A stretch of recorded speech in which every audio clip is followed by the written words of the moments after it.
اهو صفقة احمد عبد القادر دي لو خلصت للزمالك بجد زي ما بيتقال يبقى ضربة معلم. مستني القضي نخلص من مشاكله ويتفتح عشان احمد عبد القادر دي يسجل مع الزمالك. هتبقى صفقة العمر للزمالك بكل المقاييس. هيبقى عندك شمال احمد عبد القادر، يمين خوان بزيرة، قدامهم عدية او ناصر، وتحتهم ادم كايد كمان، وفي عبد الله السعيد، وفي محمد شحاته، وفي محمد السيد.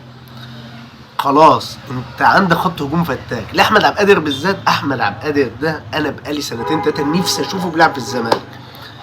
كل مقومات اللاعب بتاع الزمالك، ده اللي ينفع مع الزمالك، اللاعب المهاري، واحد على واحد، اللي يعدي من واحد واثنين وثلاثه ورا بعض ويخلق لنفسه فرصه للتسجيل بسهوله، اللي يعدي من مواقف بحاجات فرديه من اللي عنده دي تفرق معاه في الماتش، اللي يبقى ماتش متقفل على الزمالك موت ده اللي يحله، ده اللي يحل لنا الماتش، ده اللي يفرق في الماتشات دي قوي. فانا مستني الصفقه دي بفارغ الصبر، يا رب تتم. لو تمت انا متوقع ان الزمالك هيبقى اقوى هجوم في افريقيا، مش اقوى هجوم في مصر بس.